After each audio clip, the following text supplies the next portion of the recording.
Et l'on se rend à Kiev, retrouver notre correspondant sur place, Wilson Fache. Bonjour Wilson, alors avez-vous pu recueillir quelques réactions suite à cette double annonce? Alors on vient de l'entendre, oui à des négociations d'adhésion, par contre non pour les 50 milliards d'euros supplémentaires pour ce pays en guerre. Qu'avez-vous ressenti sur place suite à cette annonce? Oui, bonjour. Forcément beaucoup à la fois de frustration et beaucoup de joie.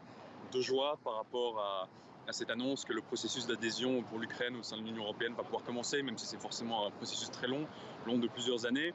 Beaucoup de joie parce que là, je me trouve à quelques pas de la fameuse place Maïdan, la place de l'indépendance, où il y a 10 ans, souvenez-vous, des milliers, des dizaines de milliers d'Ukrainiens s'étaient réunis pour réclamer l'intégration de l'Ukraine à l'Union européenne. Ils avaient manifesté sous la neige, sous les balles, c'était il y a 10 ans, et ben voilà, 10 ans plus tard, on voit qu'ils ont un peu réussi leur pari et que l'Ukraine se rapproche de l'Union européenne. Donc beaucoup dans les gens que j'ai rencontrés ici hier et aujourd'hui à Kiev, beaucoup de joie par rapport à ça, et puis par contre évidemment beaucoup de frustration par rapport au blocage de la Hongrie sur l'aide européenne de 50 milliards d'euros.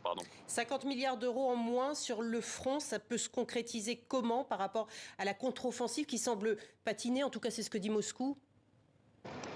Oui, d'ailleurs, les Ukrainiens le disent eux-mêmes, hein, que leur contre-offensive n'a pas du tout. Ils n'ont pas réussi à obtenir les résultats qu'ils espéraient. Ils ont très peu avancé depuis l'été.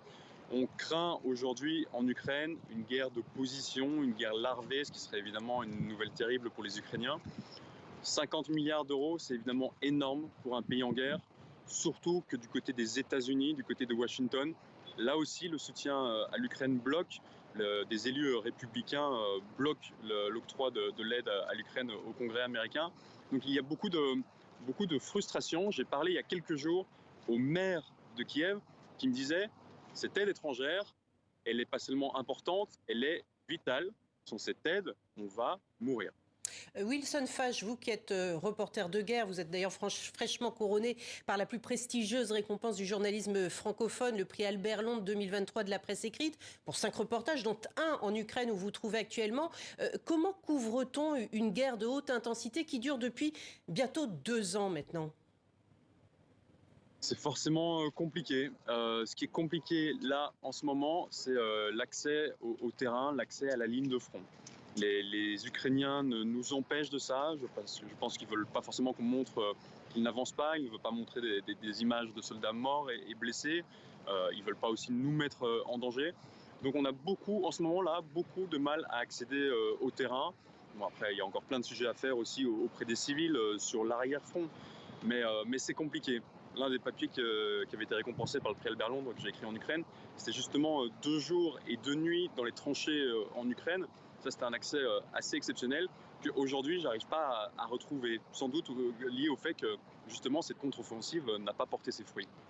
Wilson, vous avez dédié justement votre prix Albert Londres aux nombreux reporters qui ont perdu la vie. Il y en a eu en Ukraine, mais il y en a actuellement également à Gaza. 13 apparemment dans le cadre professionnel, 56 au total selon Reporters sans frontières qui a publié un dernier bilan ce matin. Si l'on inclut les journalistes tués, alors sans lien évident avec leur activité, l'insigne presse ne constitue plus une protection lorsque vous êtes sur un terrain de guerre? Non. Et il ne constitue plus une protection depuis longtemps déjà. Moi, mes premiers terrains, ça a été la guerre contre Daesh en Irak et en Syrie.